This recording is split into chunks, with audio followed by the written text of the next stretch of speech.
Bonjour et bienvenue aux Les Trouvailles de Claudine. Tel que j'ai promis dans une première vidéo que j'ai fait un peu tout croche, ça fait longtemps que je n'ai pas fait de capsule, alors pardonnez-moi s'il y a encore des bugs, des petites erreurs ou des ajustements que je vais devoir à faire avec les prochaines petites capsules vidéo.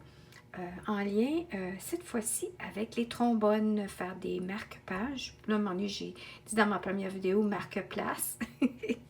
Alors, c'est ça. Alors, j'ai découvert sur Google, sur YouTube, sur Pinterest, un peu partout. Dans le passé, il y avait des amatrices, puis même je fais partie d'un groupe qui adore transformer avec des trombones, créer des marque-pages. Alors, tu transformes et tu crées... c'est un côté art, là, artistique, paperclip art que tu peux trouver sur Internet. Différentes façons que tu peux créer, transformer ta trombone en petite œuvre d'art et l'utiliser comme marque-page. Alors aujourd'hui, je vais vous montrer une façon. Et puis voici celle que j'ai créée avec du papier courant qu'on a en ce moment dans le catalogue des fêtes de Stampin' Up. Alors, j'ai utilisé le papier design de Splendeur en flocon. Alors, ça, c'est un des projets que j'ai créé pour faire un petit projet en ligne avec mon équipe parce qu'on ne se voit plus. Et puis, c'est vraiment cool parce que, regardez, ça c'était un produit qui est retiré. C'était des mini-cartes d'une autre collection dans un autre catalogue. Et puis, j'en ai gardé. Puis, regardez, on va penser que ça, c'est une page d'un livre. Puis, je vais vous montrer. Fait juste glisser comme ça. Et puis, ça devient solide. Puis, vous pouvez utiliser puis mettre votre marque-page de ce côté-là de la page ou au-dessus.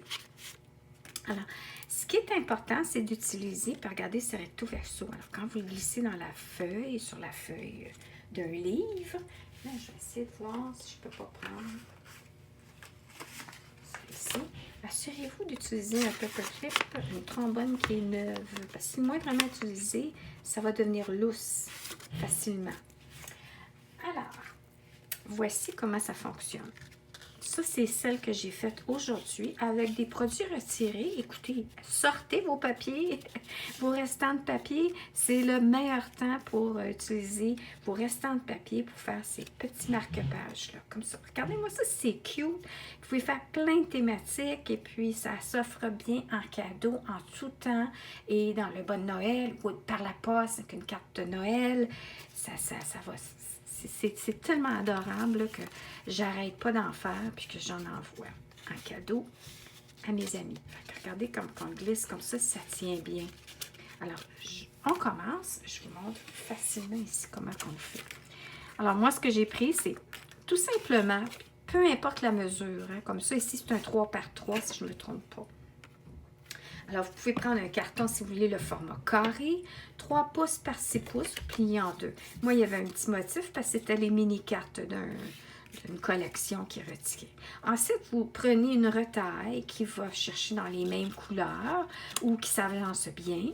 Puis ça, c'est un papier design qu'on recevait en cadeau dans le camp de janvier à mars, quand c'est Celebration. Puis attention, ça s'en vient, là, la prochaine promotion Celebration pour recevoir des produits en cadeau avec un minimum d'achat. Alors, ce que j'ai fait, c'est j'ai regardé la couleur de cette carte-là, j'ai regardé le papier design et puis j'ai dit, c'est ça va bien ensemble. Ça fait un petit rappel. Et puis, ça, c'est un autre papier dans la même collection qui va chercher la couleur. Dans d'autres projets, je vais vous montrer comme celle-ci dans le fin fond. Celle-ci, c'est que j'ai coupé des morceaux qui enrobent le carton. Donc, je suis arrivée, puis j'ai pris, c'était un carton 3 par 6 coupé en deux. Ensuite, j'ai pris un plus petit carton que j'ai pris 2,4, ça veut dire 4,5 plié en deux que j'ai collé par-dessus. Et encore un plus petit carton, le dernier, 2, alors 2 par 4 plié en deux. Alors, ça va recto verso coller ensemble. Mais ça bombe et puis on peut voir aussi les petits étages. Hein? J'ai mis une petite cordelette, là. Mais c'est pas grave, ça fait de toute beauté. Mais ici, ce que j'ai fait ici, je vais mettre ma trombone. petite trombone bien simple. Vous pourriez prendre une plus grande trombone, les plus grandes ici. Alors, juste vous assurer que votre papier design ou vos cartons couvrent la trombone. Cette fois-ci, j'en ai pris, vous savez, ça aurait marché avec une plus longue. Alors, voyez mon petit carton ici. Je l'ai pris, c'est 2 par 4, plié en 2, 2 pouces par 4 pouces, plié en 2. Puis là, ce que je fais, c'est que je prends ma colle. Et puis là, je vais mettre de la colle partout. Et je fais attention, toujours, je commence toujours par le centre pour appliquer ma colle, pour pas que ça déborde. Puis là, je suis à la fin. Puis j'y vais des deux côtés en même temps. Si jamais vous entendez des bruits de construction, c'est on est en train de mettre à jour notre chalet. Là. On est en train de faire des petites réparations, des petites modifications pour être plus à l'aise.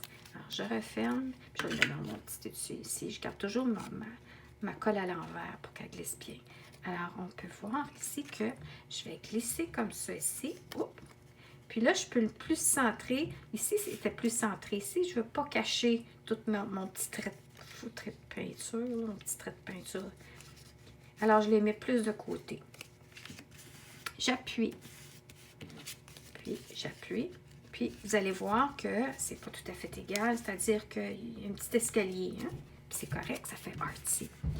Puis, ensuite, ce que j'ai fait ici, au lieu de couper, plier en 2, j'y vais comme ça ici. Alors, il va avoir, au lieu d'avoir 3 escaliers, comme ici, 1, 2, 3. Il va en avoir juste 2. Puis, aussi, c'est que le papier à motif, si j'étais pour le couper en languette, plier en 2, les motifs auraient été à l'envers. Alors, c'est pour ça que j'ai décidé que je voulais utiliser lui, mais je voulais aussi voir le motif dans le bon sens. Alors, j'y vais comme ça.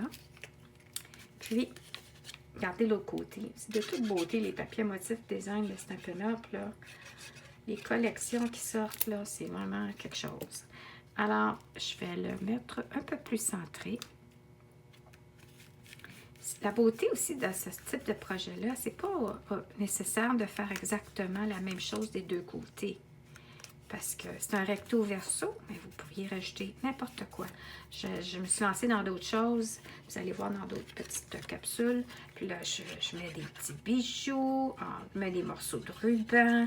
Puis quand vous allez faire des recherches sur Internet, vous allez voir aussi la même chose. Qu'il y en a qui mettent toutes sortes de choses. Ça fait des mini-projets, des mini-réalisations mix média. Alors, en autant que vous ne mettez pas trop de bijoux et de dimensions vers la hauteur, mais plus de la texture, étant donné que vous glissez ça dans un livre.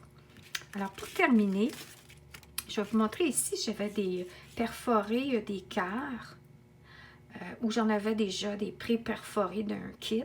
Il était argent, puis le moindrement que tu touches comme avec de la colle, ça tachait. Alors, j'ai embossé, non, même pas vrai. Je suis allée avec les diamants resplendissants, qui est une poudre qu'on fait juste rajouter de la colle avant.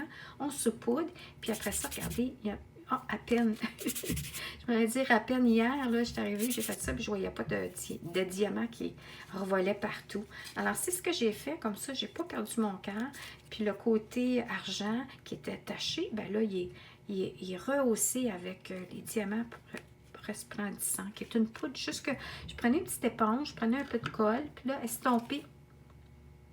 Alors, estomper, c'est-à-dire, c'est ça, avec votre éponge, éponger la colle, saupoudrer, secouer, puis voilà. Vous pourriez toujours mettre du spray net. Après, là, de fixatif aérosol, si vous voulez vraiment pas qu'il y ait de brillant qui revole n'importe où, un coup c'est bien sec, mais non, il y en a un petit peu.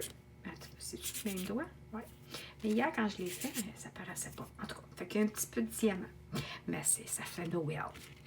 Alors ici, ce que j'ai fait à la place, c'est comme vous pouvez voir ici, je suis allée un petit peu plus sobrement, mais ici, je suis allée avec une autre couleur un peu plus foncée. Puis je suis allée aussi avec ce côté-là, avec l'éponge, en ancrant, faire un contour pour faire ressortir le message.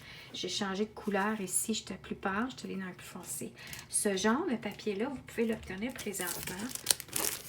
Il s'appelle le papier à paillettes arc-en-ciel. Si je ne me trompe pas, lui aussi, il est dans le catalogue, soit des fêtes ou annuelles, je ne suis plus certaine. Puis, il est vraiment de toute beauté et vous pouvez estamper dessus. Puis, regardez, c'est arc-en-ciel, c'est vraiment beau. Alors, ce qu'on fait, c'est qu'on estampe le message qu'on désire et après, on y va y appliquer. Moi, je suis une fille qui aime ça, appliquer la dimension des points mousse dans mes projets pour donner une dernière profondeur, donner plus de dimension. Mais comme je vous dis, étant donné que là, on travaille avec un projet qui s'en va glisser dans un livre, on ne veut pas trop de dimension. Alors voilà, c'était mon coup de cœur des trouvailles de Claudine, une façon de faire un marque-page avec une trombone. Alors surveillez bien mes prochaines petites capsules vidéo pour vous montrer d'autres façons de les utiliser pour faire vos marque-pages. Ceci dit, je vous souhaite une excellente journée. Puis, en espérant que vous allez vous abonner et vous suivre ma chaîne, en pesant la petite clochette, n'oubliez pas que ça vous avise dès que je sors une nouvelle vidéo. Alors, bonne journée et merci et à bientôt!